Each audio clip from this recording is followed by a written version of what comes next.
बोल बेटा क्या वजह है?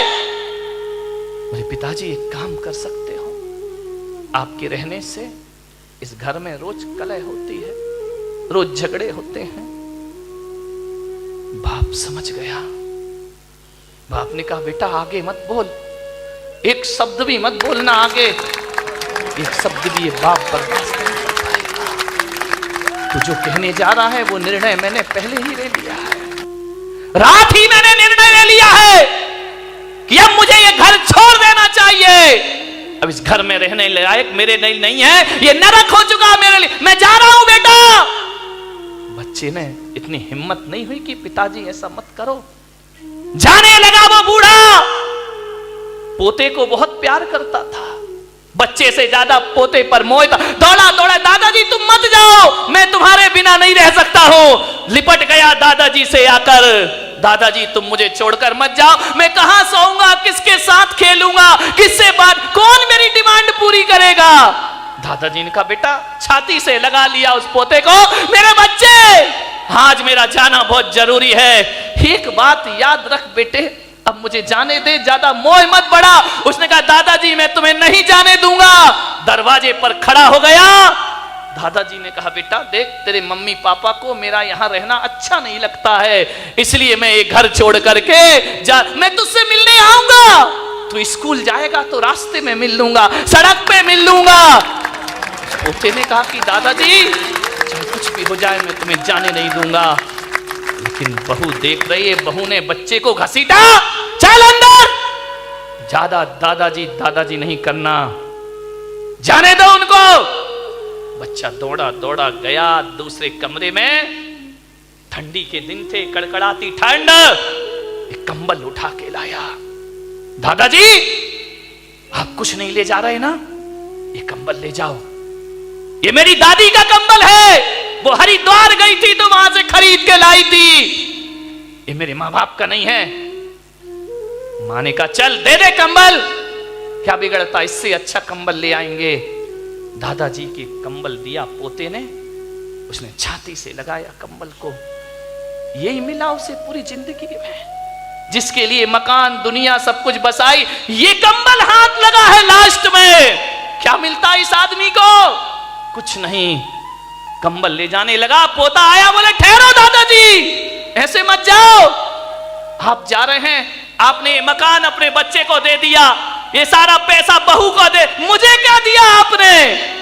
अरे उसने कहा तू तो अभी बहुत प्यार कर रहा था बेटा, मेरे पास क्या है, ये माँ बाप तेरे हैं, ये मकान तेरा। नहीं दादाजी, आपसे मैं बहुत प्यार करता हूं, थोड़ी निशानी मुझे आपकी चाहिए। क्या लेगा बच्चे मेरे से, मेरे पास कुछ नहीं है। कैंची लेकर आया, कंबल को आधा काट दिया। मां ने कहा पागल, ये कंबल क्यों काटा है? ना तेरे काम का रहा ना दादाजी के काम का रहा, दो टुकड़े कर दिए। बोले मां मैं जानता हूं ये कंबल दादाजी के काम का तो नहीं रहा, लेकिन मेरे बहुत काम का है कंबल। बोले क्यों? बोले जैसे आप दादाजी को घर से निकाल रहे हो, और बड़ा होकर जब मैं तुम्हें निकालूंगा तो आधा कंबल तुम्हारे बहुत काम आएगा जिंदगी में। मान्यवर, उस बूढ़े बाप की आंखें डबडबा गईं। मैं दूंगा तुम्हें, जब तुम अपनी कमाई का अपने पिता को कुछ नहीं दे रहे हो तो मैं भी तुम्हें क्यों दूंगा? आधा कंबल संभाल के रखूंगा मैं अपनी जिंदगी में। बूढ़ा चला गया, आधा कंबल सीने से लगाए चला गया। ना जाने कहां जा रहा है उसे नहीं पता, कहां जाएगा ये भी नहीं जानता है। वह चलते जा रहा, चलते जा रहा, चलते जा रहा, एक फोटोग्राफर की दुकान पे पहुंच गया। उसने देखा, ना जाने क्या सूझी बुढ़ापे में उसको, कंबल दबाए हुए सीढ़ियां चढ़ गया। फोटोग्राफर से बोला कि बेटा मेरी एक फोटो खींच सकता है? उसने कहा दादाजी को क्या हो गया, फोटो खींच दे। आंखों में कीचड़, टूटा हुआ चश्मा, फटा हुआ कंबल। उसने कहा दादाजी आइए बैठिए।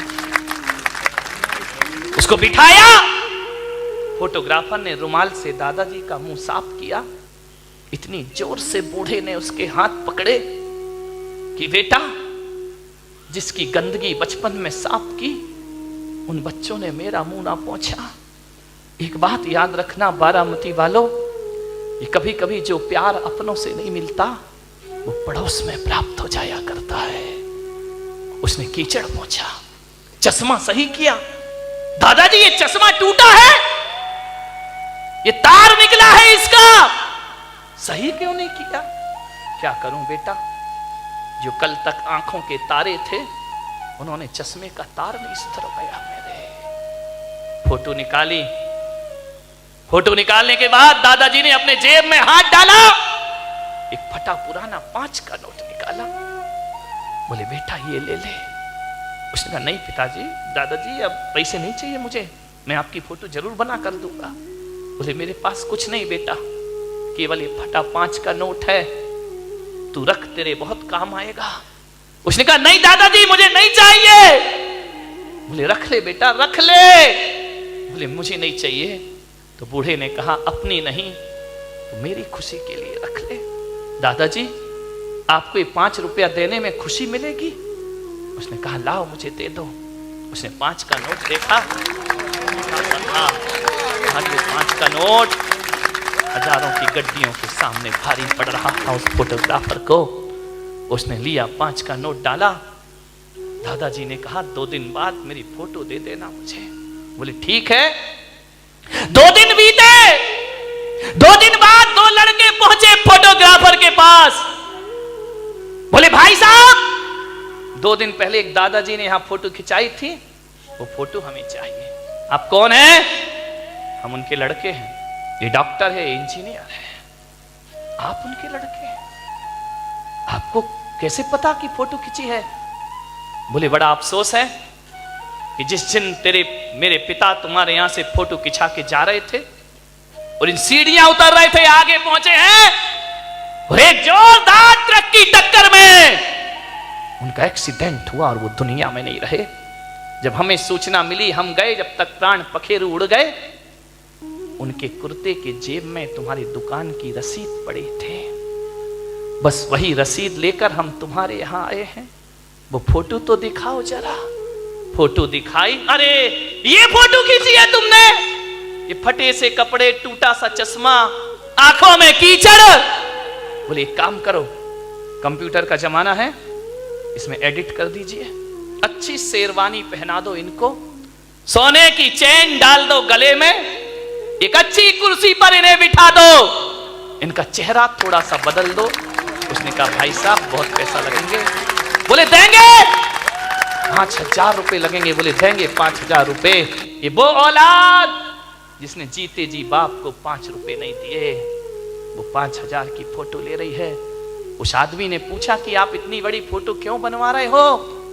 बोले परसों हमें इनका उठावना करना है, इस समाज में हमारी इज्जत का सवाल है, ध्यान रखिए। हम उनकी ऐसी फोटो नहीं लगा सकते हैं, हमारा भी स्टेटस है, हमारा भी स्टैंडर्ड है। सारी समाज हमारे यहां आएगी। जितनी सुंदर फोटो बना सको फोटो बना दीजिए। कल सारे लोग श्रद्धांजलि सभा में उपस्थित होंगे। ये है माँ बाप का सम्मान। फोटोओं पर फूल चढ़ाने वालों, जीते जी 2 शब्द प्यार से नहीं बोलते हो। कैसी औलाद है कि जीते जी बाप के लिए नए कपड़े नहीं आते, मर जाए तो नया कफन खरीद ले। मेरे भाई आपसे निवेदन है, लाशों पर फूल मत चढ़ाना, कोई बात नहीं है। जीते जी बाप से फूलने सी बातें जरूर किया करो, तुम्हारा जीवन सार्थक होगा। ये संस्कृति होना चाहिए भारत की। मेरे सानिध्य में मुझे बड़ा दुख है कि मैं संत होकर मुझे एक वृद्धाश्रम बनाना पड़ा जहां बुजुर्ग लोग रहा करते हैं। ऐसे ऐसे लोग आते हैं मेरे पास आंसू बहाते, हर एक घर की दुनिया से बाहर निकल के देखो, अपने ही घर को दुनिया मत समझिए। आते हैं मेरे पास, महाराज ये जिंदगी का अंतिम पड़ाव, कुछ व्यवस्था करो, हमारा बेटा हमें घर से। एक बेटा मेरे पास आया अपनी मां को लेकर, महाराज आपका वृद्धाश्रम बना है, आपका वात्सल्य धाम बना है, मेरी माँ को वहां रख दीजिए। मैंने कहा शर्म आना चाहिए तुझे, एक बेटा कह रहा है कि वृद्धाश्रम में रख दो। मान्यवर, मैंने उससे कहा तुझे तो चुल्लू भर पानी में डूब के मर जाना चाहिए। जिस माँ ने कोख में रखा तू घर में नहीं रख सकता है, वापिस लेके जा इस माँ को। बोले आपने क्यों बनाया वृद्धाश्रम? मैंने कहा मैंने इसलिए नहीं बनाया कि कोई औलाद अपने बाप को मेरे पास भेजे। नहीं भाई, ये तो मेरे लिए सबसे बड़ा पाप हो जाएगा। और मैं बारामती में कह रहा हूं पुलक सागर, इस देश से वृद्धाश्रम की परंपरा खत्म होना चाहिए, समाप्त होना चाहिए। एक भी वृद्धाश्रम इस देश में नहीं होना चाहिए, एक भी ओल्ड हाउस इस देश में नहीं होना चाहिए। ये बदनुमा दाग है भारतीय संस्कृति पर। लाल किला शान हो सकता है, कुतुब मीनार शान हो सकती है, ध्यान रखना ताजमहल शान हो सकता है देश की, लेकिन वृद्धाश्रम देश की शान नहीं है। ये भारतीय संस्कृति पर मारा हुआ तमाचा हुआ करता है। एक बेटा माँ बाप को वृद्धाश्रम में रखता है। मैंने उसे 1 घंटे समझाया, बेटा माँ को मत निकाल अपने घर से। 1 घंटे मैंने उसे समझाइश दी, वो अपनी माँ को वापस ले गया। ध्यान रखिए मान्यवर, मैं एक भावना रखता हूं, मेरा और हम जैसे संतों का जीना सार्थक हो जाएगा जब वृद्धाश्रम रातों रात खाली हो जाएगा। मेरे भाई, हर बेटा अपने माँ बाप को अपने घर ले जाए। कौन सी शान है ये? मैंने बनाया है इसलिए बनाया कि उन बुजुर्गों को सहारा दूं जिनके औलाद नहीं है। ध्यान रखिए, औलाद होने के बाद माँ बाप हमारे पास आए शरण में, बेकार की जिंदगी है ये। ध्यान रखिए, आपसे निवेदन है, एक बूढ़ी मां जिसने औलाद को पढ़ाया लिखाया, लेकिन वो औलाद उस बदमाश से नफरत करती थी। धिक्कार है वो औलाद जो मां से नफरत करती है, पिता से नफरत करती है। यही नफरत थी उसे बस। वो कहता था मां तू मेरे सामने मत आया कर, तू मनहूस है, मैं तेरा चेहरा देखना पसंद नहीं करता हूं। मां रो लेती चुपके चुपके, पाल पोस के बड़ा किया, पढ़ाया लिखाया। औलाद कह रही हम तेरा चेहरा देखना नहीं चाहते, तू हमारे सामने मत आया कर।